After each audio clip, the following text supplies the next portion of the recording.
for a moment, just try this and see what happens. If you bring to mind that idea that, you know, you're not okay, you're not good enough, there's something wrong with you, whatever phrase is the most has the most juice for you, and feel what it inspires in the body. Hmm. And then I want you to try putting your hand on your chest. Just put your hand over your heart and say something along the lines of, I accept myself. I fully accept and love myself.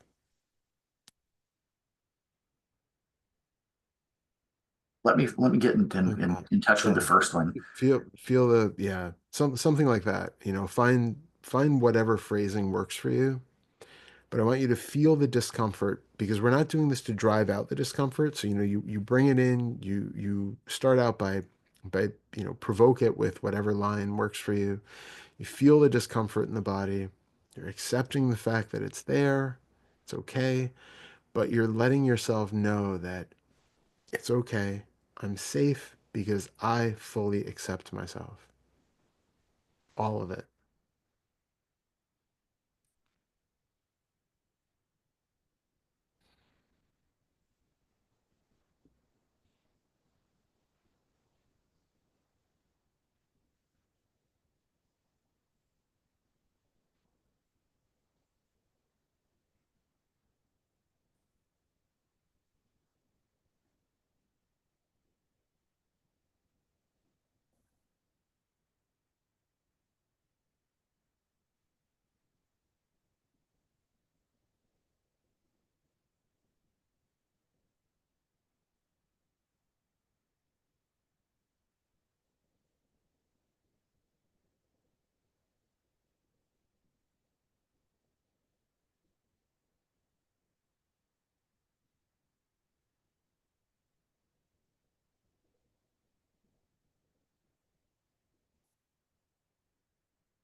Okay, so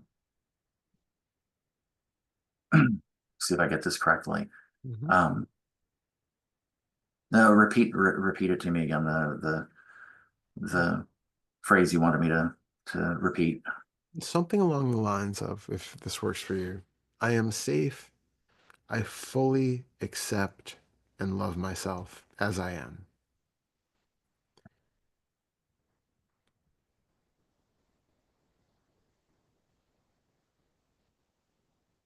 Safe, fully accept and love myself the way I am. And this is taking into consideration all of the possible repertoire of sensations and emotions and experiences that are here. It's extending a welcome blanket or a welcome mat to all of it. Hmm. Prandtl always says we have to be able to go into every room of the house and be okay with that. And this is what we're talking about. It's really being open to all the things that are here are okay to be here. This is your personal experience of a world. And there's no judgment. There's no pushing away of any of it.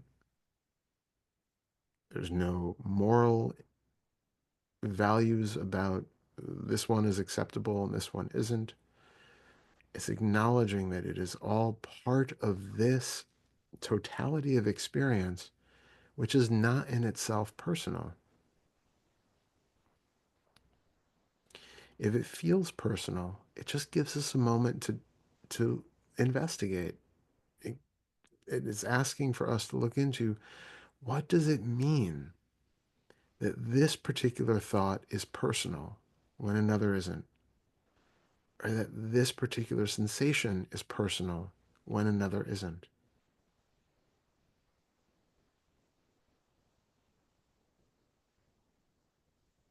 What does it mean for something to feel personal?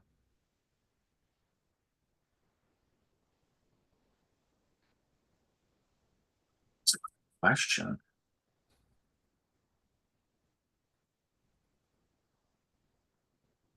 I don't know that I know how to answer that. Hmm. And it's not a verbal answer, and probably not a verbalizable answer. It's something to feel into your experience of right now. The sensation in the chest might feel personal, but I venture to guess that the feeling of your feet on the floor right now feels less personal. It's Hmm. more just sensation, but some sensation, for whatever reason, seems to have more identification built into it than others. So it's really interesting to investigate the sensation that feels personal. Well, the closer in it is to the head and the chest, the more it seems to create that sense. Often the case. Yep. And that's not all that surprising because um, we tend, at least here in the West, we tend to, um, or it's extremely common for people to believe that they Yeah, reside somewhere in the head and chest area. completely.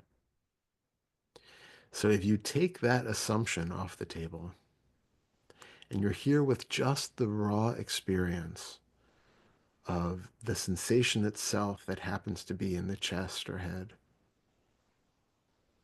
without the assumption that this is me coloring that experience,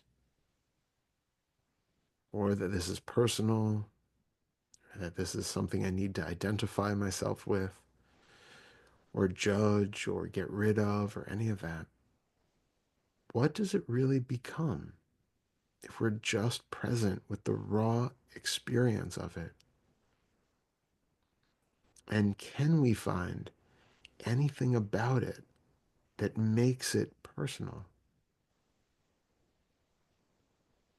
No, it's just the assumption, the belief that this is me. And how for you does that assumption or belief show up? How do you mean? What do you mean by show up?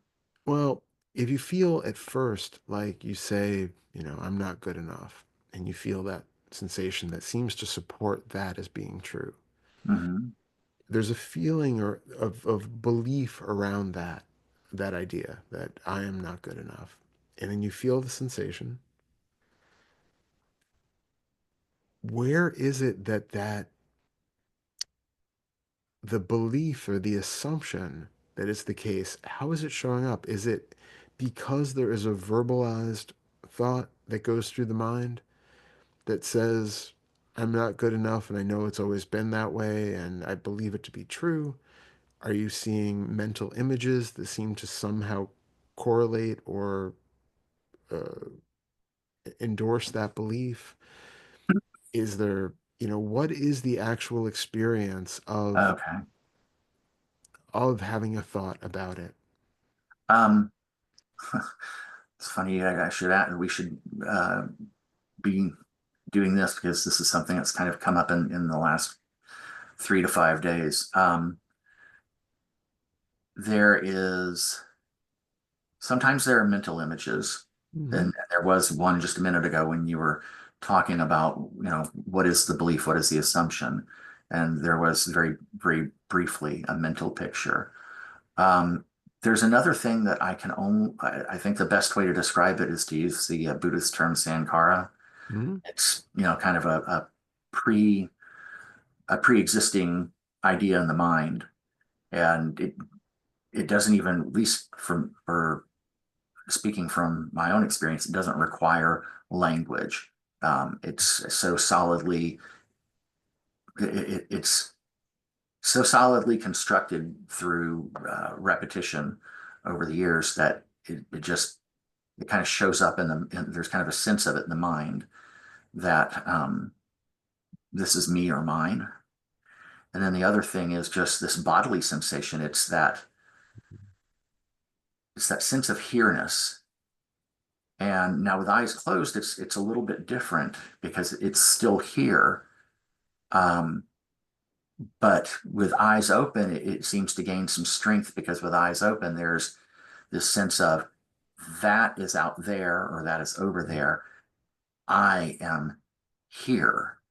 Mm, So it gets really shored up by that bodily sense that, and the bodily sense in tandem with the sense of something here, which is also mental pictures, um, and an idea or a belief.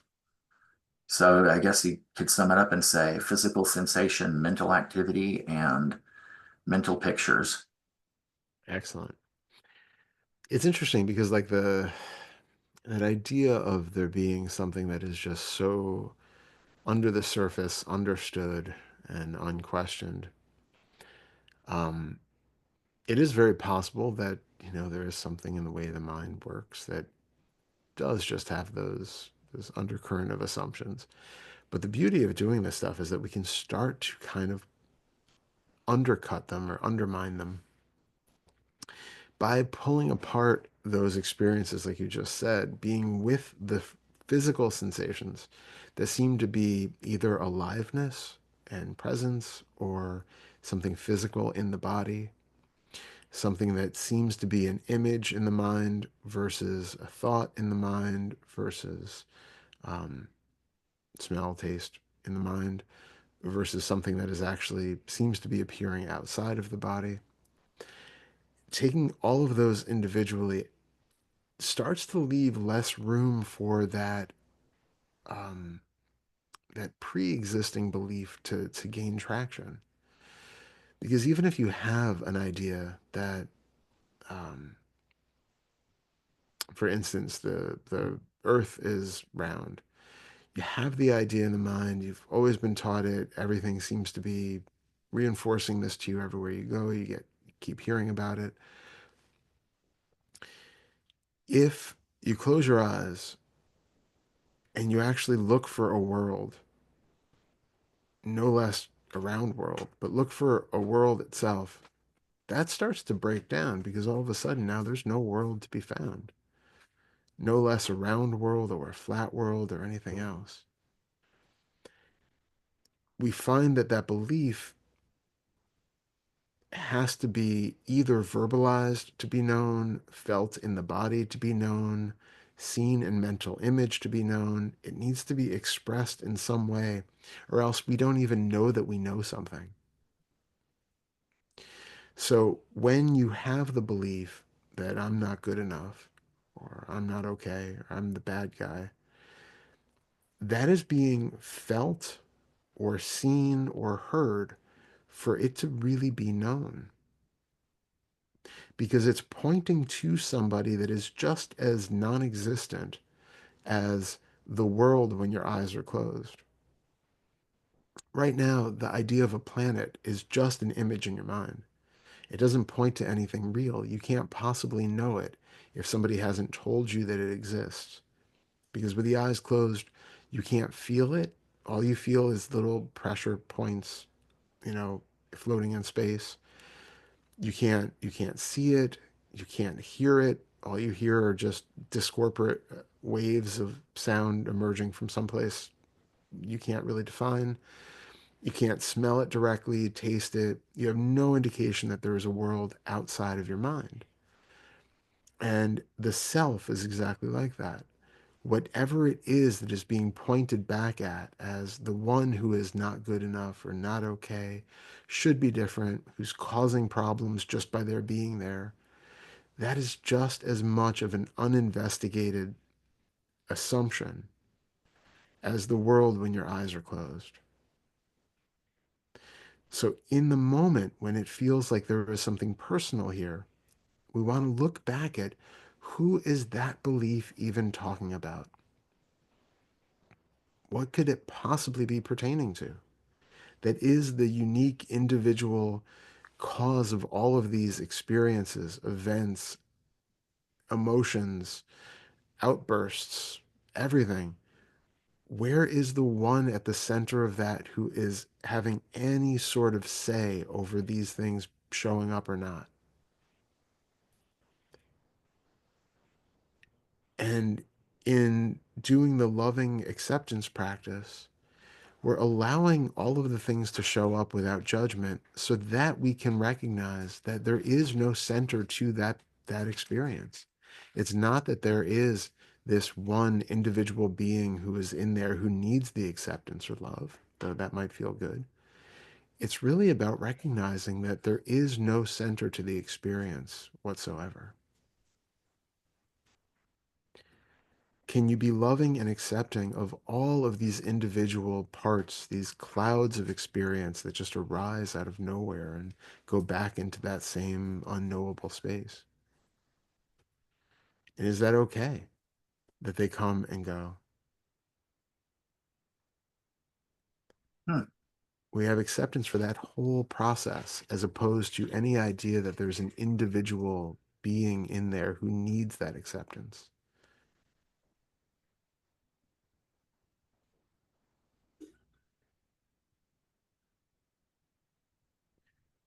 So for you right now, if you bring back to mind one of these situations again that seem to be, you know, one of these verbal triggers, what feels personal or relevant about that idea when it's showing up? About which idea? Any of the I'm not good enough, there's something Hmm. wrong with me, one of those. Feel it again, feel whatever shows up, and then check in with all the internal senses to find what is actually the center of that thought that it's pointing back at. Where is the identification located?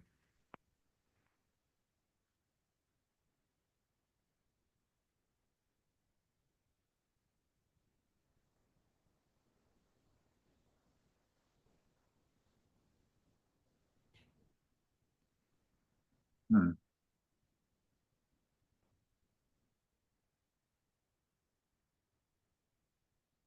It seems like that sense of identification is um,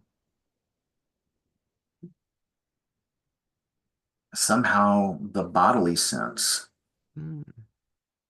which, there it seems like there's two sides to that. One, there's the bodily sense, um, but there's also that um, sense that the bodily sensation is here relative to everything else, Hmm. which shores up the idea of that being someone. So with your eyes closed, is there anything else? Mm, well, no, I mean, other than the belief and the Hmm. assumption that there are other things, but Yeah. obviously I cannot actually point. Well, I don't know. It's kind of a weird one because on one hand, yeah, there's with the eyes closed, there's really not any way to say anything to say that there's anything out there. But at the same time, there's also a sense of whatever this is. I mean, if you want to say it's a hand hitting against a table, or if we want to strip the labels off of it and just say there's this sensation that seems to be out there, or the sense of um, um, someone's butt being in a chair, which you know how that's going to be understood. That's going to, well, see, there is someone there. Well, there is a unification in that though, of where if there is an idea of a body and there is an idea of a chair, which first of all, with the eyes closed, you actually can't say that either really exists outside of a thought, right? You need to have a Right, mental image that's showing you a body and is showing you a chair and is kind of mapping these two things onto the experience. right. But even if there is an experience of a body and a chair, the two are defining each other, right? So they are in cooperation. What the sense of the chair and the sense of the body? The idea of a body and the idea of a chair, they define each other. You can't define the body. if you don't have a chair in which like we would say the body is sitting, but for the body to sit, there needs to be a chair that is in cooperation with that body to create sitting in this I moment. see. And we're defining that the body ends at the point that the chair begins. That the rest of the body ends at the space where the air begins, and the air ends at the space where the skin begins. But if we strip all of that language off of it, set it aside, it's all just kind of one One, big thing. exactly. It is one ever-present moving of atoms or, space experience that has no clear delineation when we don't have that mental image or verbalized contextual overlay that seems to be creating those artificial lines of demarcation. The actual experience is just of moving sensation. We really can't say more than that, right? It's just some form of vibration and parts that seem more dense, parts that seem less dense. The idea of me in here versus something else that's out there has to be created in the mind by there being a feeling that seems to be located more closely to this than to that. But where is the center of this? Like, for instance, which are there some sensations that feel closer to you than others?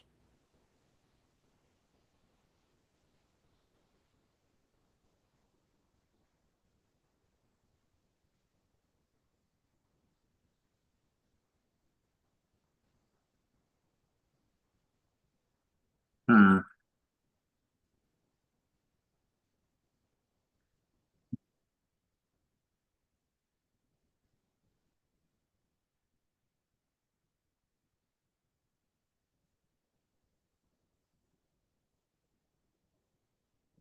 It begins to seem that way, but then, there's the understanding that, okay, well, that it's requiring an idea, it's requiring language, possibly a mental picture Hmm. to do that. If I the take away those things, then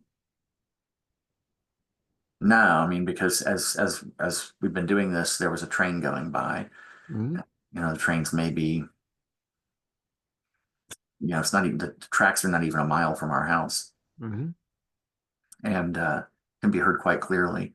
But still, there's, conventionally, normally a sense of distance.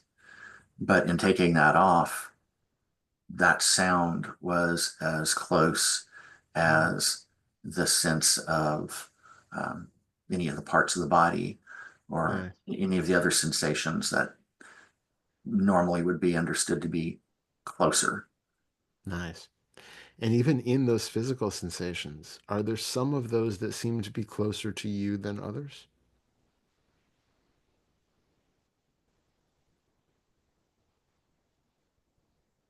Only if I use language and mental pictures. Hmm. Excellent. I mean, because I started to get this itch on the lower lip. Hmm. Just automatically the processes, take off and like, well, that's closer. And then, well, hold on a Hmm. minute. What happens if we um, don't uh, somehow describe or define this? Then no, it ceased having any relative distance more than anything else. Excellent. So then try opening the eyes.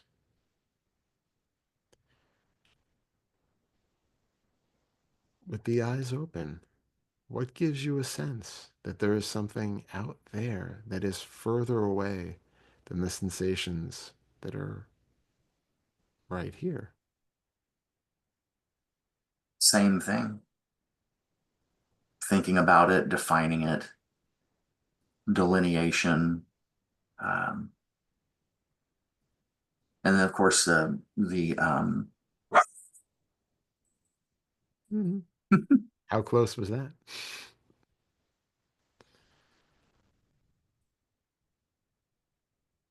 It's tricky. You really have to make sure that you don't get um, give into or buy into the ideas about what it is and where it is.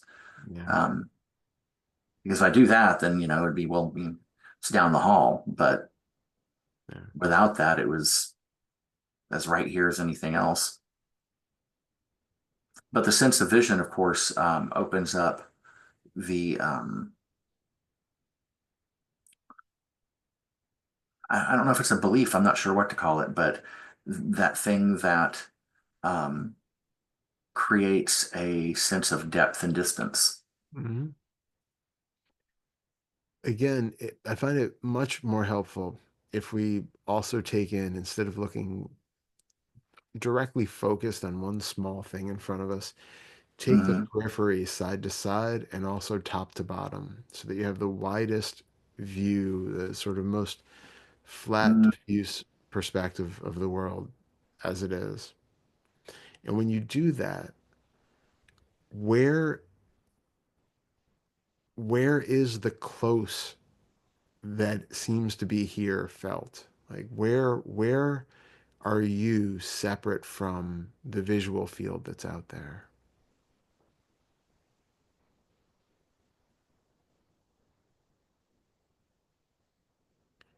If the visual field were pointing back to some seer, where would that be located? Where would the seer be located? Yeah. Okay, here's the answer. It's not a good one. Is Here. where's here? Is it is it is it someplace locatable? Does it feel like it's actually focused into a point? It does, the body sensation shores that up. The just the sense of a body metabolizing energy and Hmm. whatever contributes to that. Um, but it's funny when you asked where's here, the first thing that came up was, well, not there. Which, that becomes so circular, it's ridiculous.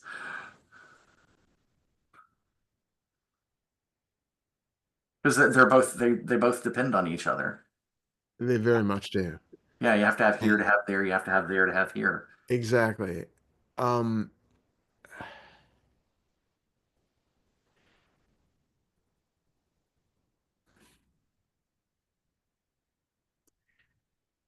do you feel like there's a physical sensation in particular that seems to provide the here that creates the there?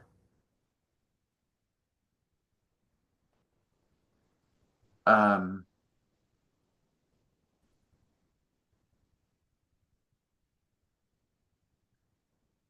it doesn't seem to be anything particular or specific. I mean, I say that, and it is in the sense that people would say, well, your body sense is specific, but it doesn't feel as specific at this particular moment. But yeah, it's that body sense. It's that, there's temperature, this whatever it is that all the various things that go into making up a sense of there being a body. Hmm. See if you can look at the wall or whatever's in front of you and feel those bodily sensations, that sort of life presence sensation. How can you tell that that sensation has the shape of a human body and is not the shape of the wall in front of you, is not the feeling of the wall in front of you?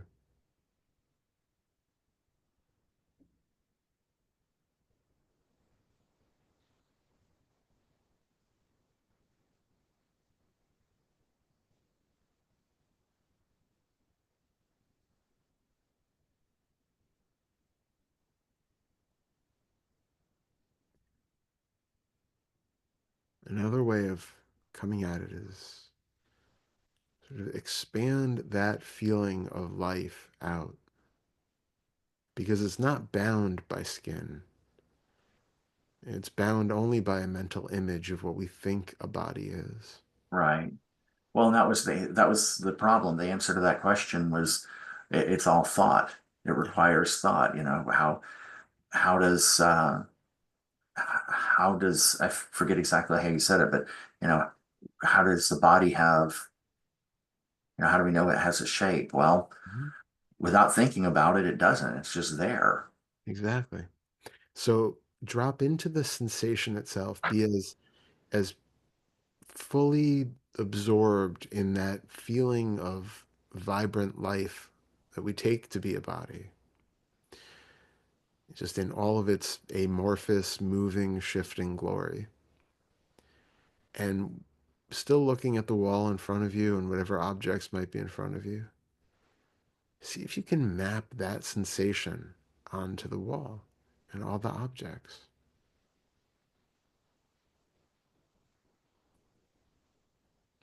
Can you really tell that they aren't the same? That you're not actually feeling the vibrating of the wall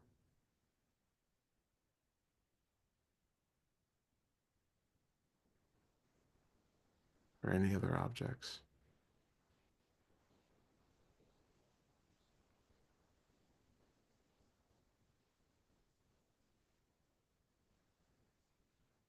Why do we need to enforce that limitation on what we think we feel and where that barrier has to be?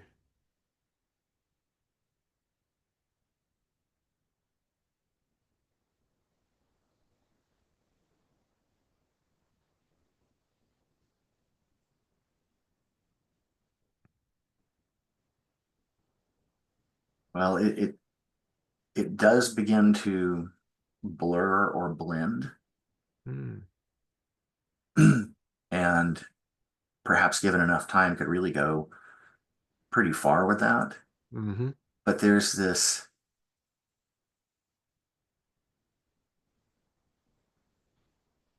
something that comes up that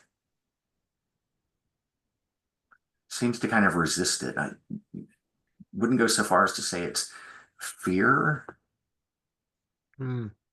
but I'm not. It's hard to say what it is beyond just saying it's you know, kind of an idea, or a sense that finds that kind of hmm, not quite scary, but maybe kind of unsettling or uncomfortable. Mm-hmm. That's perfectly okay. It's okay to feel that. Can you allow that fear sensation to be there and recognize that it doesn't need to go away? You can be with that and you can still feel that openness of sensation becoming the world around it that was once held to be separate. Because that fear sensation is not separate either. It's not its own thing. It's still just Hmm. showing up as a part of this body life sensation.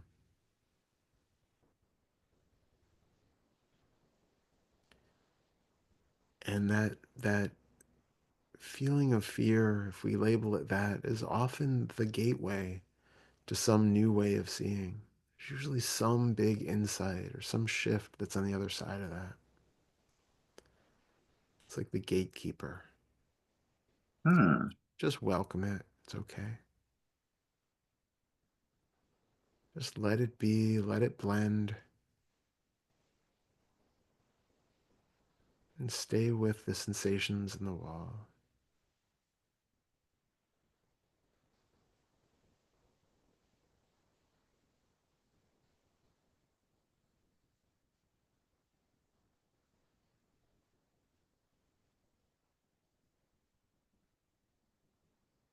Don't expect anything, but just relax and allow whatever is to just be the way that it is without needing to define it or make it into something else.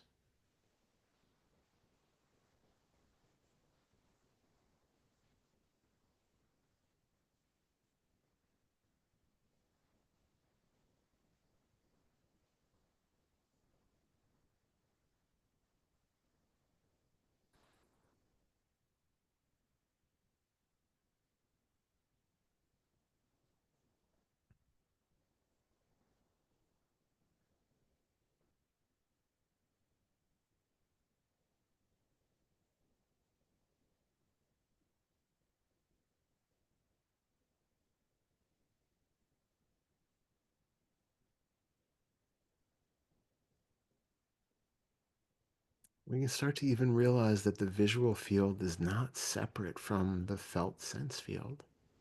Hmm.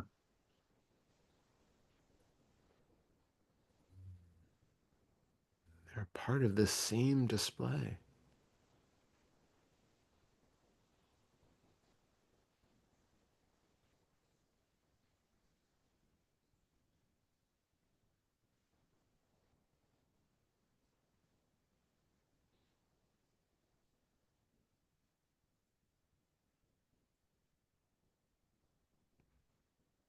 Even the definitions of one sense field versus another is a distinction overlaid by the mind. It's not inherently true of our most raw experience.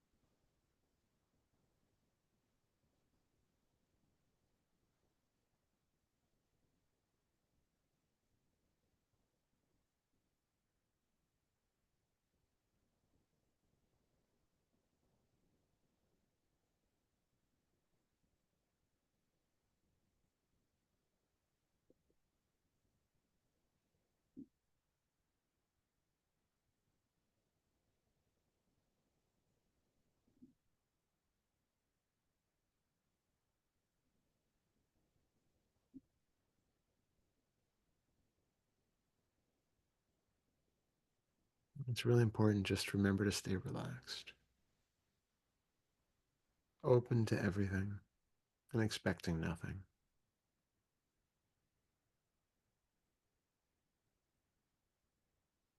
Because that's the way that the world just starts to appear. With all of our expectations, we start to make it into what we think it should be.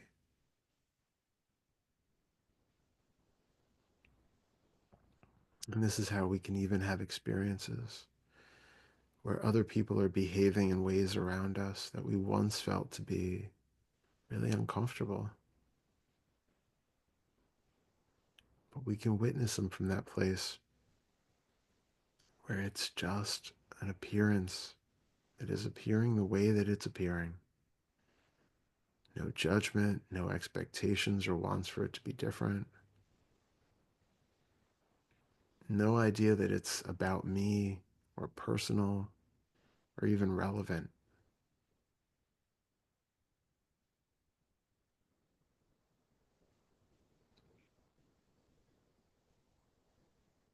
It's all one huge, interrelated, interconnected play.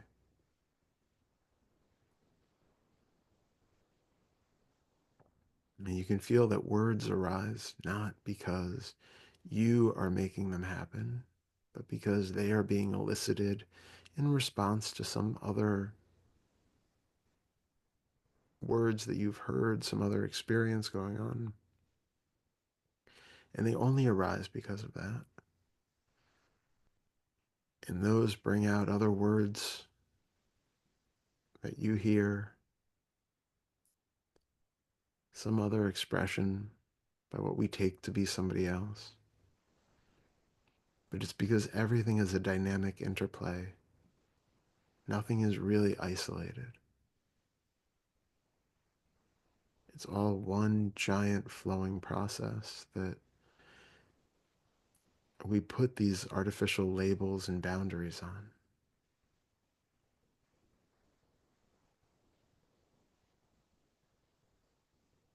It can be helpful at times living in society, but it can also be really problematic. So we have this antidote way of living, the opposite, where we can clearly see that everything is an interplay. Nothing is existing on its own. Nothing is created on its own. Nothing can survive on its own.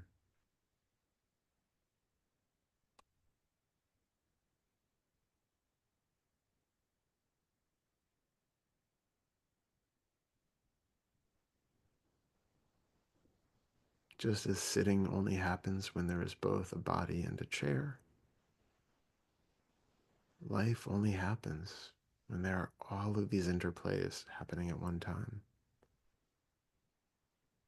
What we take to be us only happens because there is such an interplay of so many different things happening all at once. Trillions of cells and biological processes, and the whole environment in which everything is happening.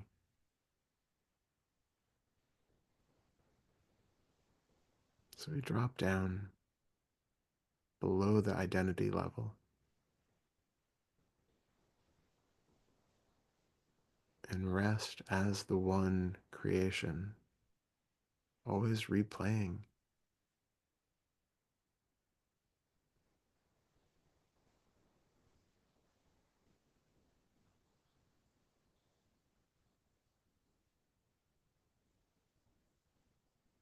making itself new every moment.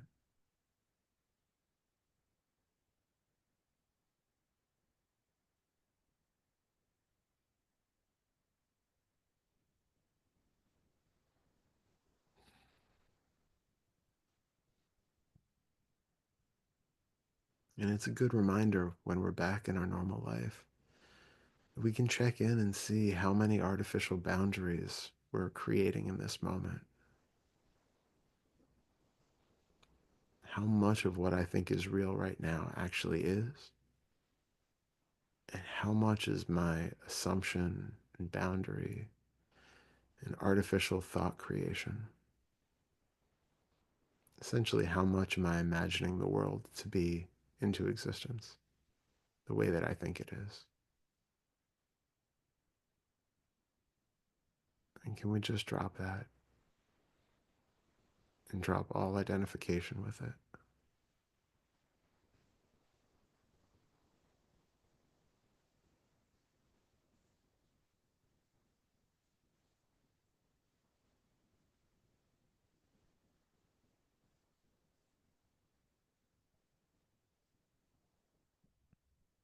We think ourselves small, and we're actually just as big as the entire cosmos.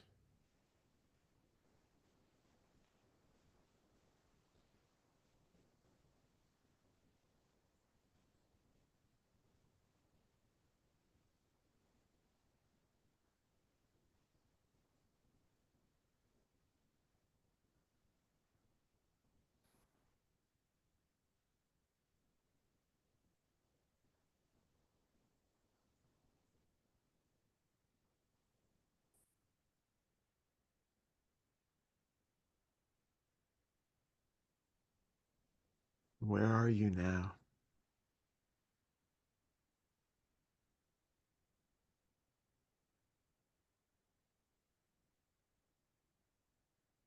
Nowhere. Perfect.